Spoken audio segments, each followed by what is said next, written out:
Good morning मेरे प्यारे बच्चों। कैसे हो आप सब लोग? अच्छे हो ना? चलिए, ऑनलाइन क्लास में आप सभी का स्वागत है। आज हम देखेंगे लेसन नंबर 5 जिसका नाम है फूल और कांटा। पहले हम इस कविता का गान करेंगे और उसके बाद हम कविता का भावार्थ समझेंगे। चलिए आप भी मेरे साथ गाइए। है जन्म लेते जग में एक ही पौधे उन्हें है पालता। रात में उन पर चमकता चांद भी एक ही सी चांदनी है डालता। मेघ उन पर है बरसता एक सा, एक सी उन पर हवाएं हैं बही। पर सदा ही यह दिखाता है हमें, ढंग उनके एक से होते नहीं। छेद कर कांटा किसी की उंगलियां, फाड़ देता है किसी का वरवसन। प्यार में डूबी तितलियों का पर कतर, भौरे का है वेद देता श्याम तन। फूल लेकर तितलियों को गोद में, भौरे को अपना अनूठा रस पिला। निज सुगंधों और निरारे ढंग से है सदा देता कलीजी की खिला। है खटकता एक सबकी आंख में, दूसरा है सुहाता सुर शीस पर। किस तरह कुल की बड़ाई काम दे, जो किसी में है बड़प्पन की कसर। अभी हमने कविता को साथ में गाया। अब हम एक एक करके कविता का भावार्थ सीखेंगे। सबसे पहले लेसन का नाम है यहाँ पर फूल और कांटा, जिसके रचयिता अयोध्या सिंह उपाध्याय और इनका संक्षिप्त नाम अर्थात छोटा नाम है हरि ओध। ठीक है। अब यहाँ पर फूल और कांटा यहाँ पर बताया गया है। फूल और कांटा, कांटा और फूल एक ही वृक्ष के ऊपर होते हैं, लेकिन दोनों के स्वभाव कैसे होते हैं? दोनों के स्वभाव अलग अलग होते हैं। फूल है जो उसके ऊपर भौरा बैठता है, जो तितली बैठती है उसको वो पुचकार कर अपने साथ अपना स्नेह देता है। लेकिन कांटा कैसा होता है कि जो अगर उसके ऊपर बैठता है तो उसे दुख और दर्द ही देता है। जिस प्रकार से यहाँ पर फूल और कांटे के अंदर अंतर है, वैसे ही मनुष्य में भी अंतर होता है। जिस प्रकार एक ही पत्थर होता है और एक ही पत्थर की मूर्ति बनाकर हम भगवान के मंदिर में रखते हैं, और जो दूसरा पत्थर होता है उसको हम ठोकर मार के या उसके ऊपर हम चढ़कर चले जाते हैं। यह मनुष्य का स्वभाव के बारे में यहाँ बताया गया है कि फूल किस प्रकार का होता है और कांटा किस प्रकार का होता है। कांटा जबकि दोनों एक ही जगह पर एक ही स्थान पर पले बड़े हुए हैं और एक ही माँ के दो बच्चे हैं, फिर भी दोनों में अंतर दिखाई दे रहा है। यही इस कविता के अंदर बताया गया है, जो अभी हम समझेंगे। है जन्म लेते जग में एक ही, ऐसा कहा गया कि है जग में एक ही पौधे के ऊपर, एक ही पेड़ के ऊपर ये साथ में जन्म लेते हैं, साथ में पैदा होते हैं। एक ही पौधा उन्हें है पालता। एक ही जो पौधा होता है वह भी उन्हें दोनों को एक जैसा ही पालता है, एक जैसा ही उन दोनों को रखता है, एक जैसा ही उन दोनों का पालन पोषण करता है। रात में उन पर चमकता चांद भी, और जो रात को चांद चमकता है वह भी फूल और कांटे पर समान रूप से चमकता है। वो यह नहीं सोचता कि कांटा है तो उसे कम उसके ऊपर चमके और फूल है उसके ऊपर ज़्यादा चमके, ऐसा नहीं होता। तो जो चांद भी चमकता है वो भी दोनों पर समान रूप से चमकता है। एक ही सी चांदनी है डालता, और एक जैसी चांदनी अर्थात जो थोड़ा थोड़ा सा रात के समय हम देखते थोड़ा उजाला जैसा होता है, तो कहते हैं कि वो चांदनी भी दोनों पर एक जैसा ही अपनी चांदनी भी फैलाता है। मेघ उन पर है बरसता एक सा, और मेघ अर्थात बरसात, बारिश भी दोनों पर एक जैसी ही बरसती है। एक सी उन पर हवाएं हैं बही, और जो हवा बहती है, जो हवा चलती है, वह भी उन दोनों को समान रूप से उन पर बहती है या उन पर चलती है। पर सदा ही यह दिखाता है हमें, पर सदा हम इस चीज़ को देखते हैं, सदा हम इस चीज़ को देखते हैं कि ढंग उनके एक से होते नहीं। ढंग अर्थात उनके जैसे उनका जो स्वभाव होता है वह एक जैसा होता नहीं है। उनका स्वभाव है, उनका बोलने चालने का व्यवहार है, वह दोनों का एक जैसा होता नहीं है।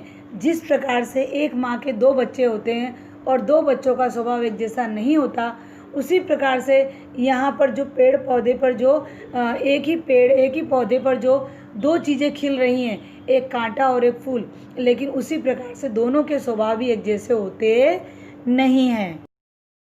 कवि कहते हैं कि कांटा अपने स्वभाव के अनुसार किसी की भी उंगलियों को काट सकता है।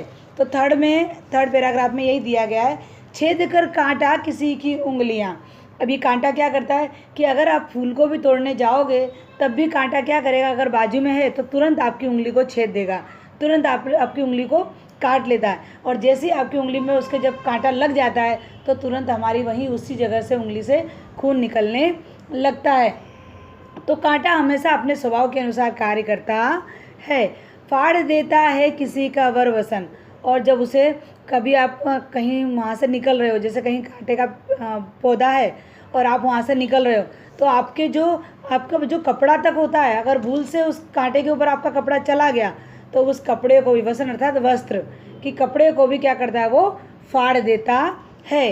प्यार में डूबी तितलियों का पर कतर।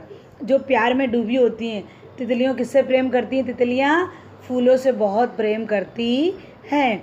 तो जैसे ही वो फूलों के ऊपर जाकर बैठती हैं, वैसे ही कांटा बाजू में होता है तो क्या करता है, कांटा तुरंत ही उनके परों को कतर देता है अर्थात काट देता है, जिससे बेचारी तितलियाँ असह्य हो जाती हैं और तितलियों का जो पंख होता है वो कटा हुआ हो जाता है, जिससे वो अच्छी तरह से उड़ पाती नहीं है। भौरे का है वध देता श्यामतन। और जो भौरा होता है, जो मोटा मोटा काले रंग का भौरा होता है, तो उसका भी शरीर, अगर वो भी जाकर फूलों का रस लेने के लिए उनके ऊपर बैठता है तो वो क्या करता है, उनके भी जो श्याम रंग का जो उनका शरीर होता है, काले रंग का जो उनका शरीर होता है, वो सांवला शरीर, उसे भी वो क्या करता है, भेद देता अर्थात फाड़ देता है। फोर्थ वाले पैराग्राफ में देखेंगे, फूल लेकर तितलियों को गोद में और उसी के विपरीत स्वभाव किसका होता है, फूलों का होता है। फूल इतने प्यारे होते हैं कि जो भी उन्हें तोड़े तब भी वो उन्हें काटा नहीं काटते। जब आप कोई उसका सुगंध लेने के लिए आप उसके ऊपर बैठ रहे हो तो वो तुरंत ही अपनी सुगंध देने के लिए भी तैयार हो जाता है। तो कांटे के बिल्कुल विपरीत कौन होता है, फूल होता है। फूल बिल्कुल विपरीत होता है। फूल क्या करता है, तितलियों को और भौरे को अपने गोद में बिठाता है। जिस प्रकार से माँ अपने बच्चे को गोद में बिठाकर या गोद में सुलाकर छोटे बच्चों को जब दूध पिलाती है, उसी प्रकार से फूल क्या करता है, तितलियों और भौरों को अपना रस पिलाता है, अपना अनूठा रस पिलाता है, अनोखा रस पिलाता है। फूल लेकर तितलियों को गोद में, फूल क्या करता है, तितलियों को गोद में ले लेता है और गोद में लेकर उन्हें अपने पास बिठाता है। भौरे को अपना अनूठा अर्थात अद्भुत, जो बहुत ही उन्हें प्यारा लगता है, जो भौरे और तितलियाँ होते हैं वो उनको फूलों का रस बहुत ही अच्छा लगता है, तो अनूठा अर्थात अद्भुत रस पिलाती है। निज सुगंधों और निराले ढंग से, निज अर्थात खुद के सुगंधों से और निराले अनोखे ढंग से वो क्या करती है, पूरे बगीचे में फूल की सुगंध फैलाते हैं। फूल अपनी सुगंध से सबको मोह लेते हैं। आने जाने वाले व्यक्ति हों या फूल हों या भौरे हों या फिर तितलियाँ हों, सभी को वो मोह लेती है। फूल मोह लेता है सदा देता कलीजी की खिला, और हमेशा सुगंध देता रहता है सभी को, मन के, जीव अर्थात मन, सभी को मन को खुशी प्रदान करता है। अब हम देखेंगे लास्ट वाला, है खटकता एक सभी की आँख में, और दोनों में से एक ही हमारे नज़र में है खटकता। वो क्या है, कांटा। जिस प्रकार से कोयल और कौआ दो होते हैं, दोनों का रंग काला होता है, लेकिन हमारी आँखों में हमें किसकी आवाज़ अच्छी नहीं लगती, हमें कौवे की आवाज़ अच्छी नहीं लगती, हमें कोयल कैसी लगती है, मनमोहक लगती है। उसी प्रकार से यहाँ पर फूल और कांटे हैं, तो हमें कांटे कैसे लगते हैं, बिल्कुल हमारी आँखों में खटकते हुए लगते हैं, हमें अच्छे लगते नहीं हैं। और फूल हमें क्या करते हैं, फूल हमें बहुत ही अच्छे लगते हैं। दूसरा है सोहता सुर शीस पर।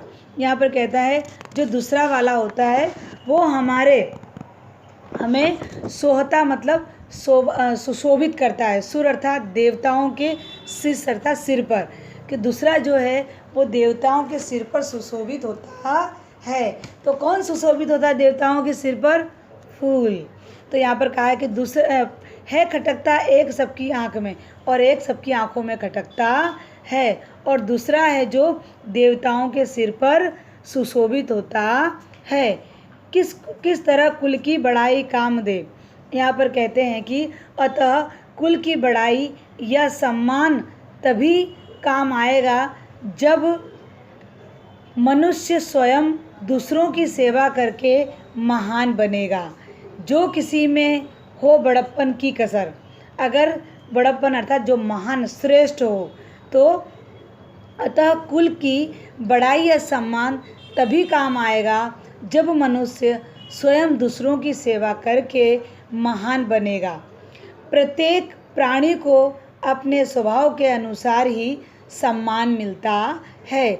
जैसा व्यक्ति जिसके साथ व्यवहार करता है, जैसा वह कार्य करता है, उसी के हिसाब से उसे सम्मान प्राप्त होता है, उसी प्रकार उसे इज्जत प्राप्त होती है। सभी को ये कविता का भावार्थ समझ में आया? ठीक है, चलिए अब इसका मूल क्या है? प्रेम, परोपकार, कोमल हृदय तथा फूल व कांटे के बीच अंतर। हमें सबके साथ कैसा व्यवहार करना चाहिए? प्रेम पूर्वक व्यवहार करना चाहिए। परोपकार अर्थात हमें लोगों की सेवा या लोगों की मदद करते रहना चाहिए। जो हमसे बन पड़ता है उस तरह से हमें अपने स्वभाव के अनुसार कार्य करोगे तो दुनिया में, समाज में आप अपनी प्रतिष्ठा बनाए रखोगे। हमें फूलों की तरह अपने स्वभाव को बदलना है। यहाँ कहा गया है कि फूल हमें यह सिखाता है कि चाहे कितनी भी परेशानी आ जाए, हमें अपना कार्य करते रहना चाहिए। हमें कांटों की तरह बनना नहीं चाहिए। चलिए अब हम नेक्स्ट लेक्चर में आपको मिलेंगे। तब तक के लिए मैं अपनी वाणी को विराम देती हूँ। अस्तु।